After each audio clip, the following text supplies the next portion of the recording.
भाई लोग आज की वीडियो में तो उनके बताई 15 गो ऐसा गाना जो टॉप 15 में आवेला, मतलब कि 15 गो ऐसा गाना तो उनके बताए जो सबसे बढ़िया और सबसे ज्यादा व्यूज होखे। अभी मजा आएगा ना भिड़ो, चाहे ओके भोजपुरी हीरो चाहे ओके भोजपुरी हीरोइन, तो उनके बता दें कि 15 गो गाना हम तो उनके बताए जो ज्यादा बहुत व्यूज आइल और ये गाना बहुते ज्यादा बाजल और बहुते ज्यादा मतलब सुनल गईल।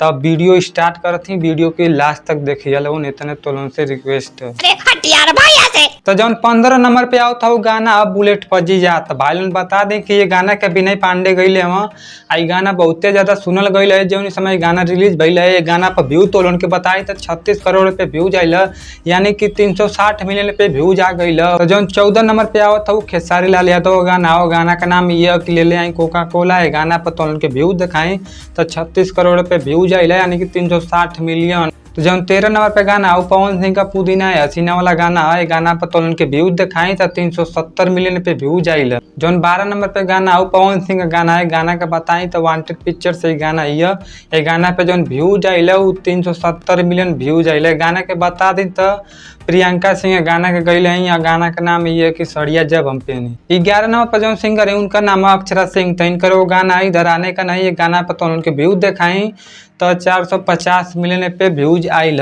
तो टॉप 10 में जो आवत थी वो शिल्पी राज भाई लोगों ने उनके गाना के बारे में बता दी। तो उन पर गाना ये है कि नदी बिच नैया डोले, और गाना तो उनके व्यूज बताई तो 480 मिलियन पे व्यूज आइल। 9 नंबर पर जो स्टार है उनका नाम है ट्रेंडिंग स्टार खेसारी लाल यादव। तो उनके बता दें कि इनकर गाना हो जो 490 मिलियन व्यूज आइल, और गाना का नाम ये कि सच के सवर के। 8 नंबर पे जो गाना वो पवन सिंह गाना छलकता मर जवनिया राजा पे व्यू तो उनके बताई तो 490 मिलियन व्यूज आ गई। 7 नंबर पर हमारा केस मिश्रा उनकर गाना बा राजा तनी जाई न बरिया पे व्यू तो उनके बताई तो 500+ मिलियन व्यूज। 6 नंबर पर चिंटू पांडे जी का बेटा हूँ पे व्यू तो उनके बताई तो 570 मिलियन व्यूज आइल। 5 नंबर पर रितेश पांडे लवंडिया लंदन से लाएंगे पे व्यू तो उनके बताई तो 570 मिलियन व्यूज आइल। तो भाई लोग बता दें कि रितेश पांडे भी उसे कम ना हो, मतलब इन गाना मतलब शानदार एकदम सुनल जाला कहाँ से कि एकदम एक नंबर का हिट गाना गावे ना।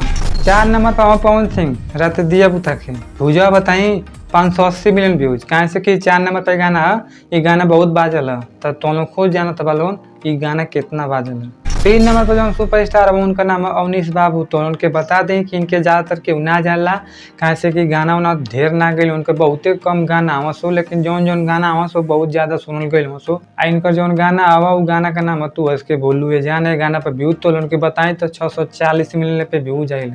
2 नंबर पर जौन गाना वो गाना का नाम है कुआरे में गंगा नहिले बानी। ये गाना पर व्यूज तो उनके बताएं तो 650 मिलियन व्यूज आइल। ये गाना जौन बा वो अंकुश राजा का गाना है। ये गाना कहाँ से कि बहुत साफ सुथरा गावे ना, यही से मतलब कि 650 मिलियन व्यूज आइल।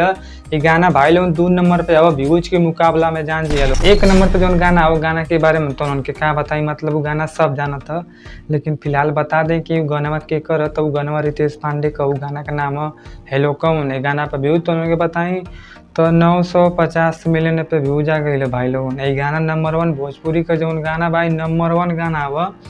आई गाना पे जो व्यूज आए वाला समय में 1 बिलियन पे व्यूज भी आ जाए, कहाँ से कि गाना बहुत सुनल गई और देखल गई। आई गाना मतलब बहुते ज़्यादा बाजल है यार, बहुत ज़्यादा बाजल है, तबे तो इन मतलब कि 950 मिलियन पे व्यूज आ गई। नंबर 1 गाना भोजपुरी का। तो ये वीडियो में तो उनके 15 गो ऐसा गाना बताइए जो सबसे ज़्यादा बाजल सबसे ज़्यादा सुनल गई। तो वीडियो में अगला मिलत है।